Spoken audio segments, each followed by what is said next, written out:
자, 지난주까지 우리는 이 10계명의 1계명이 요구하는 것과 금지하는 것에 대해서 교리를 이 차례로 살펴보겠습니다. 자, 지금부터는 제2계명의 요구사항과 금지사항을 또 이제 차례로 보게 될 것입니다. 자, 소율이 문답의 제49문과 50문을 같이 읽어보겠습니다. 제가 질문 드리면 여러분께서 답해 주시기 바랍니다. 자, 먼저 49문입니다. 자, 카톡을 보시면 되겠습니다. 자, 49문에 자, 2계명은 무엇입니까? 이 계명은 너는 너를 위하여 새긴 우상과 위로 하늘에 있는 것이나 아래로 땅에 있는 것이나 땅 아래 물속에 있는 것에 어떤 형상도 만들지 말며 그것들에게 절하지 말고 그것들을 섬기지 마라. 나 여호와 너희 하나님은 질투하는 하나님이니 나를 미워하는 자들에게는 아버지의 죄를 자손에게로 3, 4대까지 벌하고 나를 사랑하며 내 계명을 지키는 자들에게는 수천 대까지 인을 베풀 것이다 입니다. 자, 50문입니다. 이 계명이 요구하는 것은 무엇입니까? 이 계명이 요구하는 것은 하나님의 말씀으로 정하신 모든 예배와 규례를 받아들이고 준수하며 철저하고 순수하게 보존하는 것입니다. 자, 이 계명에 속한 이 교리를 살펴보기에 앞서서 우리는 먼저 1계명과 2계명의 구조에 대해서 배워야 합니다. 자, 1계명과 2계명을 요약해서 비교하자면 자, 1계명은 예배의 대상을 정해주는 계명이고 2계명은 예배의 방법을 정해주는 계명이라 할 수 있습니다. 자, 이렇게 각 계명의 정의를 올바르게 요약하지 못하면 우리는 하나님께서 주신 계명들이 이 어떤 목적을 가지고 있는지를 혼동하기가 쉽습니다. 자, 실제로 1계명을 배우다 보면은 자, 1계명이 금지하는 사항 중에서 우상숭배가 나오지 않습니까? 자, 그런데 우상숭배는 분명히 2계명에서 금지하는 사항인데 왜 1계명에서 먼저 나와버리는 것일까요? 자, 우리가 각 계명의 구조와 목적을 알지 못하면 이런 것들에서 혼란을 겪게 되는 것입니다. 자, 다시 말씀드리자면 1계명은 예배의 대상이 오직 하나님이심을 말합니다. 따라서 1계명은 하나님이 아닌 우상을 우리의 예배 대상으로 삼는 것을 금지하는 것이죠. 자, 그리고 이어지는 2계명은 그 예배의 대상이신 한 분 하나님을 예배하는 방법을 알려줍니다. 자, 그렇기 때문에 우리는 눈에 보이는 우상을 만들어서 섬기는 그 예배 방법이 하나님께 합당하지 않다는 사실을 2계명에서 배우는 것입니다. 자, 이런 이유로 해서 우상 숭배에 대한 언급이 1계명과 2계명 모두에 나오고 있는 것이죠. 자, 그리고 10계명의 구조를 이해하는 것의 중요성은 이 로마 카톨릭의 10계명을 살펴보면 훨씬 더 잘 이해할 수 있습니다. 자, 로마 카톨릭은 1계명과 2계명을 합쳐서 하나의 계명으로 만들어 놓았고 그리고 10개 계명의 이 10개의 숫자를 맞추기 위해서 제10계명을 두 부분으로 나눈 것을 볼 수 있습니다. 자, 그런데 앞에서 말씀드린 1계명과 2계명의 구조를 잘 생각해 보자면 로마 카톨릭은 예배의 대상과 예배의 방법에 대한 계명을 서로 구분하지 않고 뒤섞어버린 것을 알 수 있습니다. 자, 이렇게 함으로써 로마 카톨릭은 제2계명을 애써 감추려고 합니다. 자, 그리고 그 이유는 제2계명이 그들이 행하고 있는 대부분의 예배 방식을 우상숭배로 규정하고 금지하기 때문일 것입니다. 자, 여러분, 우리는 그들이 범하고 있는 이러한 오류를 피하고 하나님께서 우리에게 명령하시는 것이 무엇인지를 정확하게 알아야 합니다. 10계명의 각 계명은 어느 것 하나도 중요하지 않은 계명이 없고 그 중에 단 하나라도 우리가 임의로 제외시킨다면 다른 모든 계명을 다 범하고 부정하는 것이 되기 때문입니다. 자, 만일 우리가 1계명을 알고 있는데 2계명을 잘 알지 못한다면 우리는 한 분 하나님을 예배한다고 말하면서도 너무나 잘못된 방식을 취하게 될 것입니다. 당연히 그렇게 잘못된 방식의 예배는 하나님의 뜻에 어긋나는 죄이고 오히려 우리는 그런 예배를 드리면 드릴수록 하나님의 진노만을 불러일으키는 그런 무서운 결과를 낳게 되는 것이죠. 자, 우리가 반드시 알아야 할 사실은 하나님을 예배하는 방법은 오직 하나님께서만 정하실 수 있다는 사실입니다. 자, 왜냐하면 하나님께서는 유일하신 하나님이시고 창조주이시며 통치자이시기 때문입니다. 또한 하나님은 우리를 죄에서 구속하신 분이시기 때문에 그분께서 기뻐하시는 예배의 방법을 정하실 권리가 있으십니다. 자, 여러분, 이렇게 하나님께서 예배의 방식을 직접 정하신다는 사실은 구약과 신약 모두에서 다 찾아볼 수 있습니다. 특히 구약 성경에서는 율법의 의식법을 통해서 하나님을 예배하는 방법을 정확하게 가르치고 있지 않습니까? 자, 의식법은 제사법과 정결 예식, 자, 그리고 성막과 기구들의 규격, 절기법 등을 포함하는 것으로서 하나님을 예배하는 방법을 정말 정확하게 알려줍니다. 자, 우리가 이렇게 이 구약의 율법을 살펴보게 되면 하나님께서 얼마나 세밀하게 예배의 규칙을 정하고 계신지를 보면서 놀라게 됩니다. 자, 이 사실에서 우리가 알 수 있는 것은 하나님께서 당신을 예배하는 방법에 대해서 정말 지대한 관심을 가지고 계신다는 사실입니다. 자, 물론 이 구약의 의식법은 예수님께서 십자가에서 드리신 희생제사를 통해서 모두 폐지되었습니다. 자, 예수님께서 십자가에서 숨을 거두셨을 그때에 지성소를 가리고 있었던 휘장은 위에서부터 아래로 완전히 찢겨졌고, 또한 나중에 예루살렘 성전 역시 로마 군대에 의해서 완전히 파괴되어서 다시는 재건되지 못했습니다. 자, 구약의 모든 예배 방식은 다 예수 그리스도께서 이루신 구속 사역을 예표하는 모형이기 때문에 이제 우리는 신약의 예배 방식을 따라야 하는 것입니다. 당연히 우리는 구약의 예배법을 신약 시대에 적용할 수가 없고 또한 절대 그렇게 해서는 안 됩니다.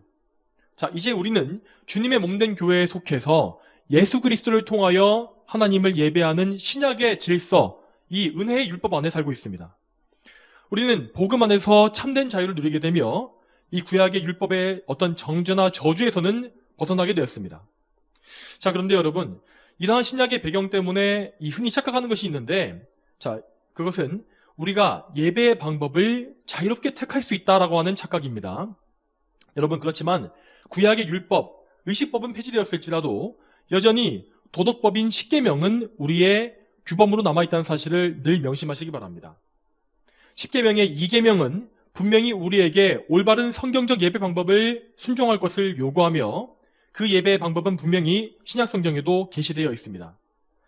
자, 여러분, 여기에서 우리 개혁파 교회와 비개혁파 교회의 차이점이 나타납니다.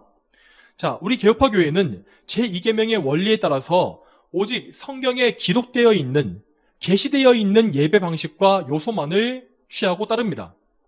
자, 그리고 성경에 기록되어 있지 않은 것들은 그것이 무엇이라 할지라도 그런 것들을 예배 방법과 요소로서 거부하는 것입니다.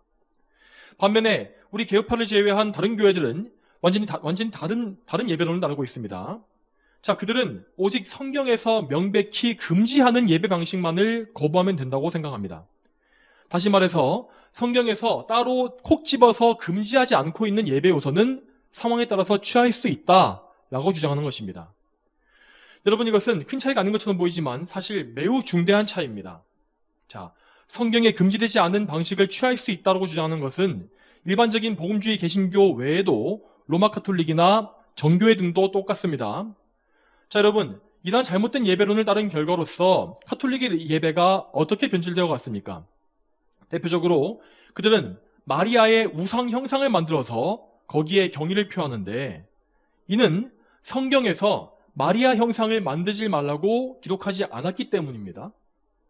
성경에서는 어떤 바알이나 아세라 형상은 금지할지 몰라도 마리아 형상을 만들면 안 된다라고 말하지 않지 않습니까?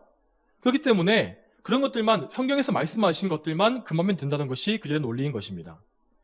그 외에도 그들은 성경에 전혀 나와 있지 않은 5가지 성례를 추가해서 칠성사를 행하고 있으며, 자, 이 성례들이 구원의 조건이 된다고 주장하기도 합니다.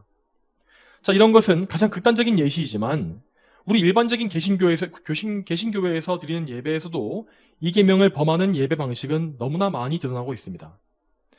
자, 지난주에도 말씀드린 바 있지만 오늘날 예배에는 이 성경에 없는 요소들이 얼마나 많이 들어가 있습니까?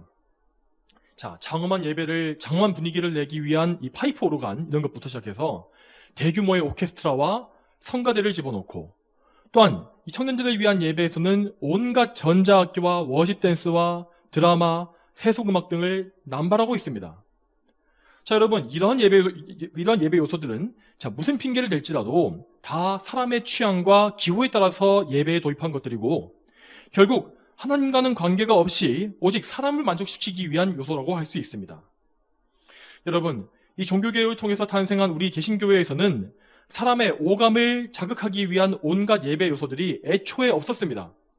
종교개혁자들은 사도들의 가르침을 따라서 오직 하나님께서 명령하신 것들로만 예배를 구성했으며 로마 가톨릭의 온갖 화려하고 장엄한 예정과 형식들을 다 제거해버렸습니다. 여러분, 성경에서 말씀하는 예배의 요소는 기도와 찬송과 신앙 고백과 성례, 성경 낭독과 말씀의 선포, 헌금과 축복 기도 정도가 전부입니다. 자, 여기에 음악적 요소에 대해서 첨언하자면 에베소서 5장 19절 말씀에 이렇게 나와 있습니다. 시와 찬미와 영적인 노래들로 서로 화답하고 너희 마음으로 주께 노래하고 찬송하며 라고 되어 있는데, 자, 이 말씀을 우리의 찬송의 규범으로 삼을 수 있을 것입니다. 자, 이 구절에서 시와 찬미라는 것은 자, 구약 성경의 시편과 그 외에 구약 성경에 기록되어 있는 많은 찬양의 시들을 말씀하는 것입니다.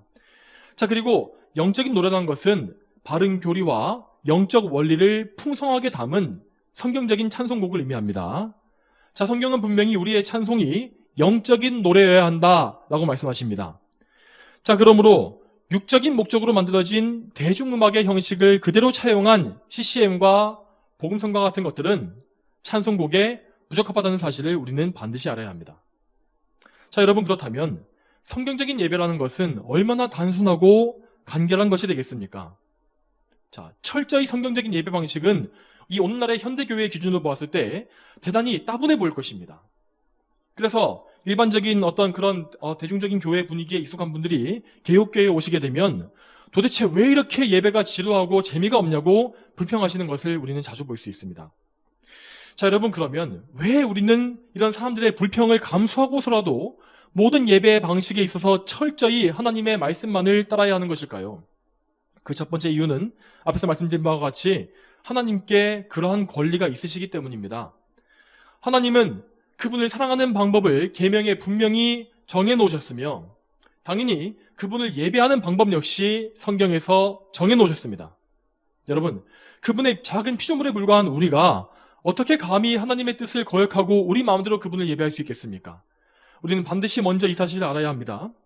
자, 그리고 우리가 성경적인 예배 방식을 따라야 하는 두 번째 이유는 우리 모두가 어리석은 죄인에 불과하기 때문입니다. 자, 잘 생각해 보십시오. 자, 성경에 명하신 예배 요소 외에 그 요소 외에 추가되는 모든 것들은 다 성경이 아닌 인간이 스스로 구원해낸 것들이지 않습니까?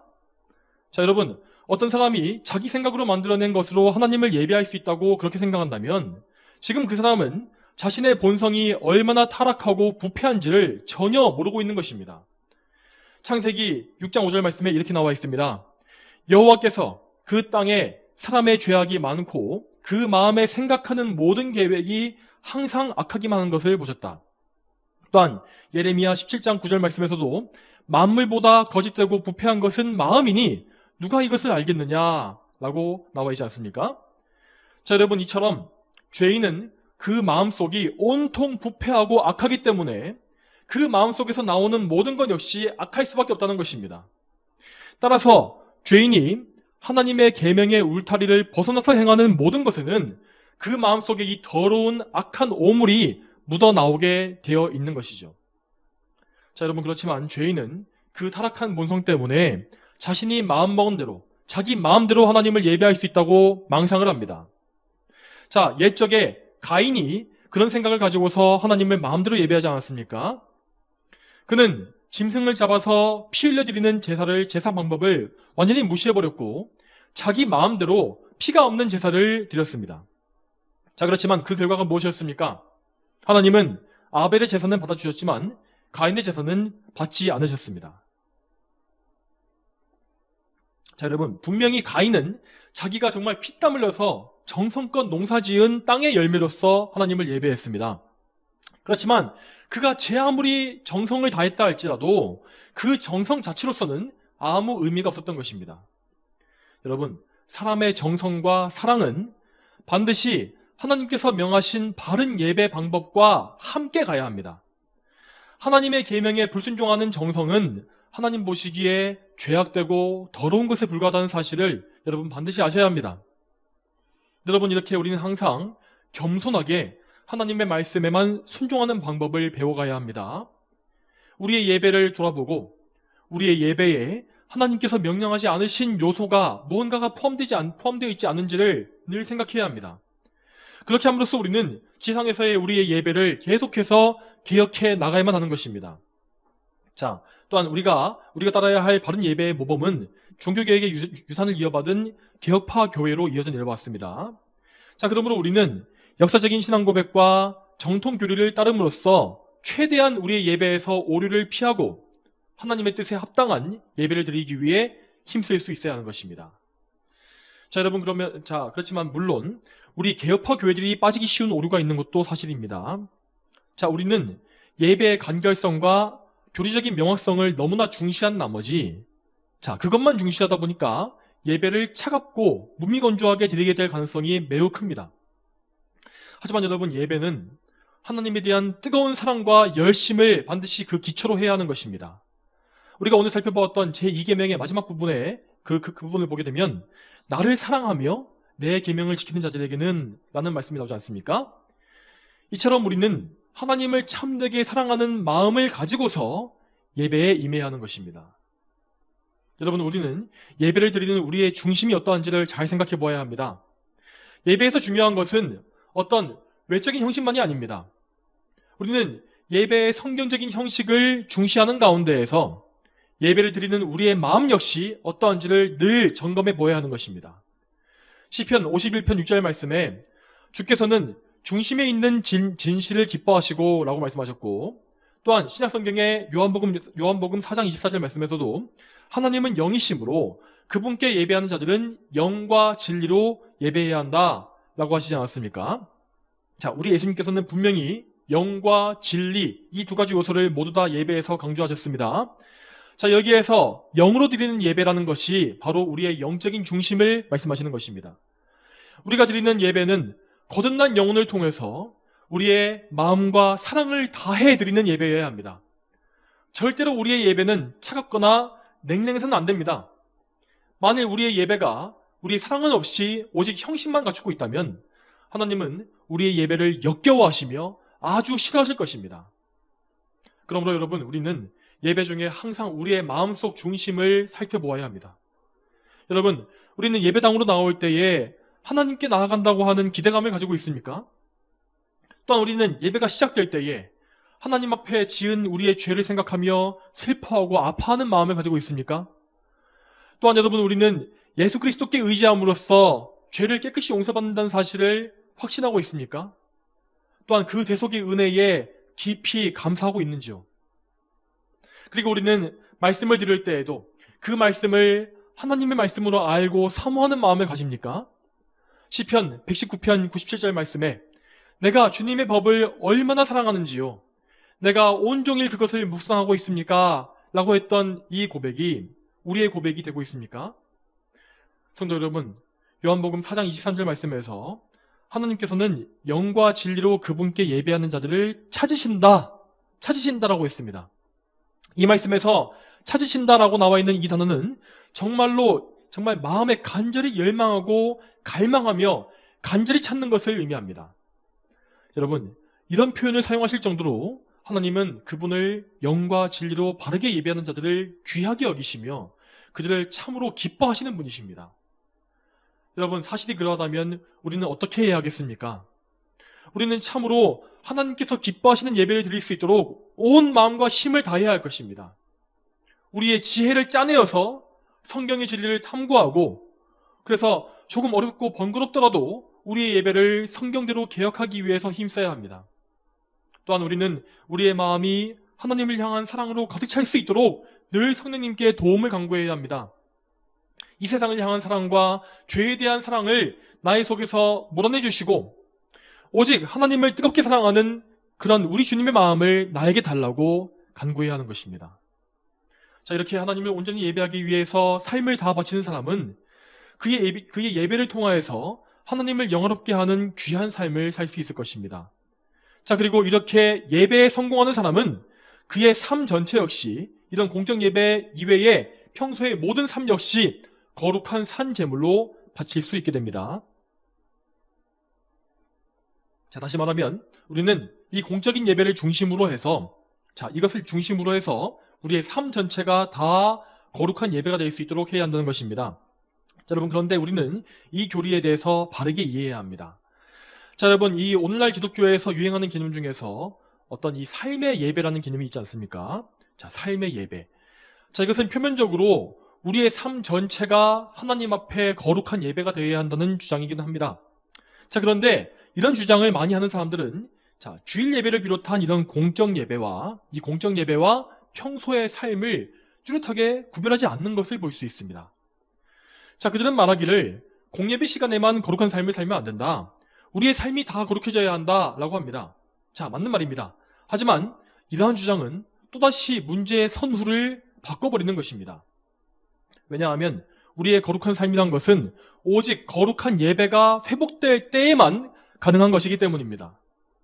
자, 성경에서 구약 시대에 이스라엘 백성들이 영적인 개혁과 회개의 운동을 일으킬 때마다 그들은 가장 먼저 하나님께 바치는 예배부터 개혁했습니다. 그들은 거룩한 말씀을 선포하고 그 말씀대로 성전을 회복했으며 또한 그 성전에서 제사를 회복함으로써 하나님 앞에 나아가 예배를 드렸습니다.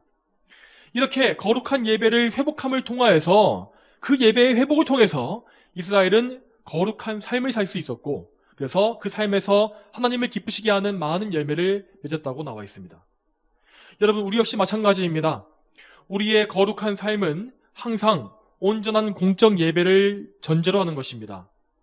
성경적인 예배와 예배의 개혁이 없이 그런 것이 없이 삶의 예배만 추구하는 것은 오히려 전체 기독교를 붕괴시키는 결과만 가져오게 되는 것입니다.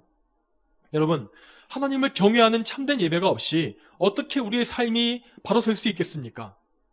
먼저 공적 예배에서 하나님을 경외하지 않고 주일을 바르게 성수하지 않는 사람은 이미 하나님의 계명을 크게 이탈하는 죄를 짓고 있는 것입니다. 이러한 명백한 죄를 회개하지 않은 채로 삶의 예배를 외치는 사람은 이미 그리스도의 은혜를 크게 벗어나 있는 것입니다. 따라서 그들은 은혜 밖에 있기 때문에 모두 다 자기 의를 추구하는 길로 빠지게 될 것이며 은혜에 의지하는 참된 신앙도 버리게 될 것이고 자기 공로와 도덕의 거짓 종교를 만들게 될 것이라는 사실을 여러분 잘 아시기 바랍니다. 자, 이제 마지막으로 하나님을 온전히 예배하는 사람들이 받게 될 복에 대해서 살펴보겠습니다. 자, 제1계명과 달리 제2계명에서는 그 마지막 부분에 하나님께서 내리시는 저주와 복이 선포되는 것을 볼 수 있습니다. 출애굽기 20장 5절부터 6절 말씀에 나 여호와 너희 하나님은 질투하는 하나님이니 나를 미워하는 자들에게는 아버지의 죄를 자손에게로 3, 4대까지 벌하고 나를 사랑하며 내 계명을 지키는 자들에게는 수천 대까지 은혜를 베풀 것이다 하셨습니다. 자, 방금 읽은 이 말씀은 이 계명의 준수 여부에 따라서 자손 대대로 저주나 복이 임할 것이라고 말씀하고 있습니다. 자, 여러분, 우리는 이 말씀을 정확하게 이해해야 합니다.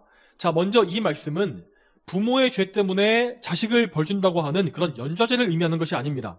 자, 신명기 24장 16절을 보게 되면 자식들이 아버지 때문에 죽임을 당해서는 안 된다라고 말씀하시면서 각 사람은 자기 죄 때문에 죽임을 당할 것이다 라고 분명히 말씀하십니다.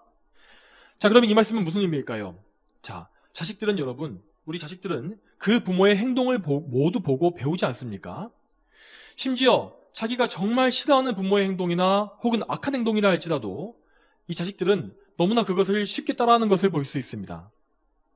이러한 원리에 의해서 하나님께서 명령하지 않으신 잘못된 예배를 드리는 사람들은 그 자녀들에게 잘못된 예배를 가르치고 있다는 것입니다. 여러분, 하나님께서 싫어하시는 예배를 드리는 사람은 곧 하나님을 미워하는 자이고 또한 자기 자녀 역시 하나님을 미워하는 자들로 만들고 있는 것입니다. 그리고 이러한 악습은 한두 세대에서 끝나는 것이 아니라 3세대, 4세대로 이어지는 경우가 많습니다. 예를 들어서 한 집안에서 할아버지나 증조부가 제사를 드리고 우상숭배를 하게 되면 그 아들과 손자까지도 똑같이 제사와 우상이 쩔어 있는 경우를 우리 주변에서 정말 얼마나 많이 볼 수 있습니까? 그들은 자손 대대로 자신의 우상숭배와 거짓 신앙을 가르친 것이고 그 결과 자손들 역시 그것을 함께 배워서 함께 우상숭배의 죄로 빠지고 만 것입니다. 자, 그러므로 우리는 우리의 자식들을 위해서라도 예배를 바르게 세워나가야 합니다. 우리가 먼저 잘못된 방식으로 하나님을 예배하고 우리가 먼저 마음의 사랑이 없이 냉랭한 예배를 드리고 있다면 우리의 자녀 역시 그러한 잘못된 예배를 그대로 배우게 될 것입니다. 그렇지만 이와 반대로 참으로 거듭난 심령으로 진리를 쫓아서 예배하는 사람들은 하나님을 크게 기뻐하시게 만들 것이며 또한 하나님으로부터 큰 은혜를 받게 될 것입니다. 자, 하나님을 사랑하고 그분의 계명을 지키는 자들에게 하나님께서 어떤 복을 내리시는지를 잘 보시기 바랍니다. 자, 하나님을 미워하는 자들은 자손 3, 4대까지 벌을 받는다고 기록되어 있는 반면에 하나님을 사랑하는 사람들은 수천 대까지 은혜를 베푸실 것이라고 말씀하시지 않습니까? 자, 저주는 3, 4대에 그치지만 은혜는 영원히 주신다는 것입니다. 이 말씀과 같이 하나님은 긍휼히 여기시고 은혜로우시며 노하기는 더디하시고 인애와 진실이 풍성하신 분이십니다. 여러분, 자손 수천 대까지 이른다고 하신 이 은혜는 하나님의 영원한 언약을 의미하는 것입니다. 하나님을 진실되게 사랑하는 참된 성도와 그 자손들은 하나님의 언약에 함께 있다는 것이 성경의 진리입니다. 하나님의 언약은 결코 취소되지 않기 때문에 그 언약 안에 있는 사람들에게 우리가 이루 헤아릴 수 없는 방법으로 많은 은혜를 베풀어 주시는 것입니다. 성도 여러분, 그러므로 우리는 우리의 이 교회, 기도와 말씀 교회가 하나님을 온전히 예배하는 참된 교회가 될 수 있도록 항상 힘써야 합니다. 지금 우리는 비록 이 적은 무리에 불과하지만, 자, 우리가 먼저 하나님을 온전히 예배하기 위해 힘쓴다면 하나님은 우리의 예배를 기쁘게 받아주시고 이 교회를 그리스도의 반석 위에 든든히 세워주실 것입니다. 자, 여러분, 이렇게 이 교회의 처음 기틀을 잡고 있는 우리가 먼저 온전한 예배의 전통을 세워놓는다면 앞으로 이 교회에 함께 합류하게 될 형제들과 그들의 자손 역시 그 귀한 전통의 유익을 함께 누리지 않겠습니까?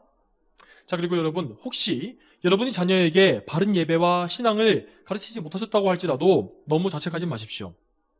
지금부터라도 회개하시면서 그 자녀들의 생명을 하나님께 맡기심으로 간구하시기 바랍니다. 더 늦기 전에 하나님 앞에 철저한 예배를 회복하시고 하나님께 늘 은혜를 간구하십시오. 하나님은 당신을 온전하게 예배하는 백성들을 정말로 기뻐하십니다. 그 은혜는 여러분이 과거에 지은 죄까지도 돌이키셔서 선한 일을 이루실 수가 있는 놀라운 은혜입니다. 그러므로 하나님의 풍성한 은혜에 전적으로 의지하시면서 여러분의 삶이 모든 부분에서 온전해지기를, 회복되기를 늘 간구하십시오. 우리 모두가 오늘 말씀을 온전히 알고 믿음으로써 또한 순종함으로써 하나님을 참되게 예배하는 거룩한 예배자가 다 되기를 축복합니다. 다 함께 기도하시겠습니다.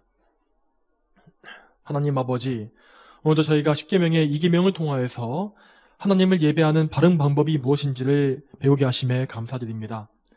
하나님, 참으로 저희는 하나님을 예배하는 것이 무엇인지 스스로 알 수가 없고 오직 하나님의 계시와 그 계시를 열어주시는 성령님의 은혜로서만 이것을 알 수가 있습니다.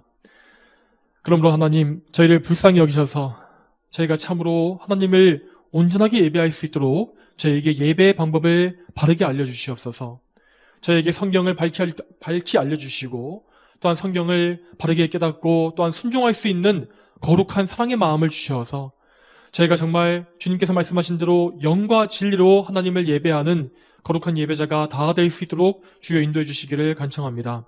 감사드리며 예수님의 이름으로 기도 올립니다. 아멘.